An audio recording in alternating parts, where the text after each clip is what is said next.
दोस्तों, अगर आपने इतिहास ध्यान से भी ना पढ़ा हो तो भी आप जानते ही होंगे कि दूसरे विश्व युद्ध में एक तरफ हिटलर का जर्मनी था और दूसरी तरफ ब्रिटेन और अमेरिका। इसके साथ साथ जापान भी जर्मनी के साथ इस जंग में कूद पड़ा था और आखिर में दोनों ही देशों को हार का सामना करना पड़ा। लेकिन ये तो थी दूसरे विश्व युद्ध की बात, लेकिन शायद कम ही लोग जानते होंगे पहला विश्व युद्ध क्यों लड़ा गया।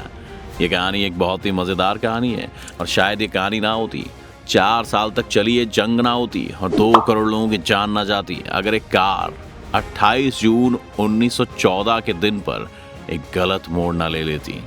क्या हुआ था इस दिन और कैसे शुरू हुई थी वर्ल्ड वॉर 1, आज जानेंगे हम इस वीडियो में, तो अंत तक बने रहिएगा हमारे साथ। लेकिन वीडियो शुरू होने से पहले अगर आप इस चैनल पर नए हैं या आपने अभी तक चैनल को सब्सक्राइब नहीं किया है तो चैनल को सब्सक्राइब करना और बेल आइकॉन दबाना ना भूलें। आइए पहले जान लेते हैं कि 1914 का यूरोप कैसे था।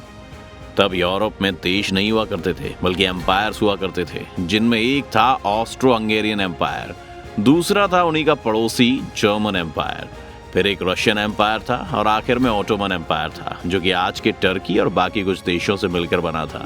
आज के समय में ईस्टर्न यूरोप में 4 देश हैं, सर्बिया, बोस्निया, रोमानिया और बुल्गारिया। इन देशों को बल्कन कंट्रीज कहा जाता है और यही सबसे पहले इसकी फसाद की जड़ बनी। जंग जरूर 1914 में शुरू हुई, लेकिन दुश्मनी के बीज 1878 में पड़ने शुरू हो गए थे। 1878 वो समय था जब ऑटोमन एम्पायर और रशियन एम्पायर एक तरह की कोल्ड वॉर में थे और रशियन एम्पायर इन बल्कन कंट्रीज को ऑटोमन एम्पायर से अलग होने के लिए मदद कर रहा था। इस जंग के बाद साइन होती है ट्रीटी ऑफ बर्लिन, जिसकी वजह से अब ऑटोमन एम्पायर में जो बोस्निया का इलाका था वो अब आधा फ्री था। इसका मतलब था कि अभी भी ये ऑटोमन एम्पायर का हिस्सा है, लेकिन राज यहाँ पर ना ही ऑटोमन एम्पायर का चलेगा और ना ही रशियन एम्पायर का, बल्कि ऑस्ट्रो हंगेरियन एम्पायर यहाँ पर राज करेगा। इसके 30 साल बाद लेकिन हालात बदल गए और ऑस्ट्रो हंगेरियन एम्पायर ने ऑफिशियली बोस्निया हर्जेगोविना को एनेक्स कर लिया, यानी अपने एम्पायर का हिस्सा बना लिया। इस समय ऑटोमन एम्पायर धीरे धीरे कमजोर होने लगा था और बोस्निया के अलावा बुल्गारिया भी एक इंडिपेंडेंट कंट्री के तौर पर अब ऑटोमन के हाथ से छिन गया था। लेकिन अब एक नई प्रॉब्लम खड़ी हो गई थी। बोस्निया पिछले 400 साल से ऑटोमन एम्पायर के अंडर था और जब उन्हें लगा कि फाइनली उन्हें आज़ादी मिलने वाली है तो ऑस्ट्रो हंगेरियन एम्पायर ने उन पर कब्जा कर लिया। इसलिए बोस्निया में एक आज़ादी की लहर उठ गई। बोस्निया की आज़ादी की मांग का सर्बिया ने भी समर्थन किया। आपको बता दें कि यूरोप के इस इलाके में जो लोग रहते हैं उन्हें स्लैव कहा जाता है। स्लैव लोग अपनी नेशनैलिटी से ज़्यादा अपने स्लैव होने पर गर्व करते थे और एक स्लैव नेशन बनाना चाहते थे जिसमें बोस्निया और सर्बिया यूनाइटेड होकर एक हो जाते थे। बाद में यूगोस्लाविया नाम से एक देश बना भी, लेकिन अभी भी वो इम्पोर्टेंट नहीं है।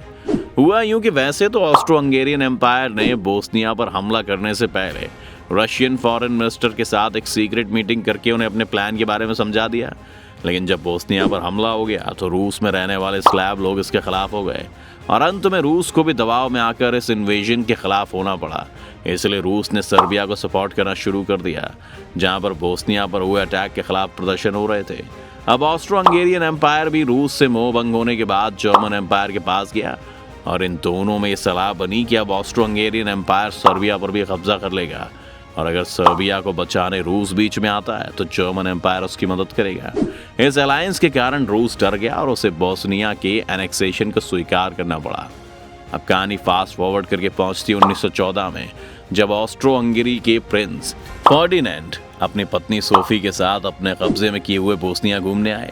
यहाँ पर 6 बोस्नियन रेबेल्स ने प्रिंस को मारने का प्लान बनाया और जब सुबह 10 बजे के करीब प्रिंस की यात्रा रोड से जा रही थी तो कोर्बिनोविक नाम के एक रेवोल्यूशनरी ने उनकी गाड़ी पर एक बॉम्ब फेंक दिया। लेकिन ये बॉम्ब गाड़ी से दूर सड़क पर जा गिरा, जिससे प्रिंस तो बच गए लेकिन 20 लोग घायल हो गए। इसके बाद प्रिंस ने अपना सारा स्केड्यूल कैंसिल कर दिया और जिस मीटिंग में वो जाने वाले थे वहां जाने के बजाय वो हॉस्पिटल की तरफ जाने लगे, जहां पर बॉम्ब धमाके में जख्मी हुए लोगों का इलाज चल रहा था।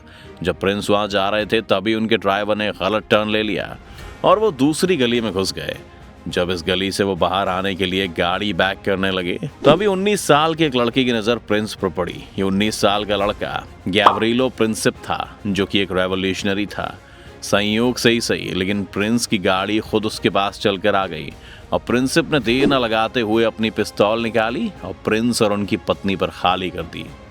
गैब्रिलो को अरेस्ट कर लिया गया, लेकिन 20 साल के होने के कारण उसे फांसी की सजा नहीं हुई बल्कि 20 साल की कैद दी गई। वहीं दूसरी ओर ऑस्ट्रो हंगेरियन एम्पायर के राजा अपने प्रिंस की मौत की खबर से इस कदर आग बबूला हो गए कि उन्होंने फाइनली सर्बिया पर अटैक ही कर दिया। इसके बाद सर्बिया को बचाने के लिए रूस भी इस जंग में कूद गया। क्योंकि अब रूस इस जंग में कूद चुका था, इसलिए जर्मन एम्पायर भी ऑस्ट्रो हंगेरियन के साथ आ गया। इसके बाद फ्रांस ने भी अपने दोस्त रूस का सपोर्ट लिया और इस जंग में उतर गया। और अब यहाँ दो टीम बन चुकी थी, एक थी ऑस्ट्रो हंगेरी और जर्मन एम्पायर की टीम, और दूसरी थी रूस और सर्बिया और फ्रांस की टीम।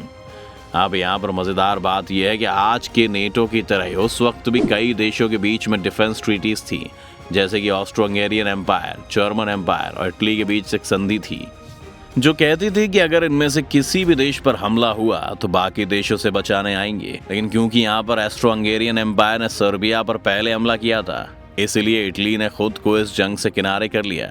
लेकिन फिर उनकी मदद के लिए आया रूस का ही दुश्मन ऑटोमन एम्पायर। देखिए समय कैसे बदलता है।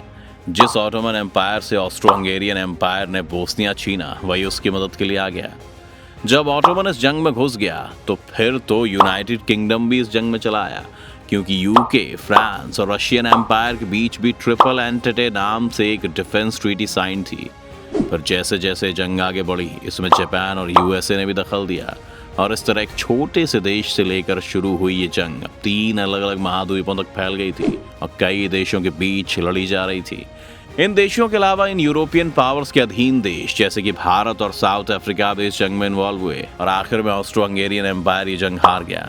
इस जंग के बाद ऑस्ट्रो हंगेरियन एम्पायर के साथ साथ ऑटोमन एम्पायर भी पूरी तरह से खत्म हो गया और जर्मन एम्पायर पर भी युद्ध का नुकसान पूरा करने के लिए पैसे देने का दबाव डाला गया, जिसने जर्मनी की इकोनॉमी को काफ़ी वीक कर दिया था। बाद में ऐसी वीक इकोनॉमी और पहले विश्व युद्ध में मिली हार के मुद्दे को बनाकर हिटलर पावर में आया और उसने दूसरा विश्व युद्ध शुरू किया। अगर आप दूसरे विश्व युद्ध की शुरुआत की कहानी में जानना चाहते हैं तो हमें कमेंट सेक्शन में ज़रूर बताएं। उम्मीद है आपको आज की वीडियो से काफ़ी कुछ सीखने को मिला होगा।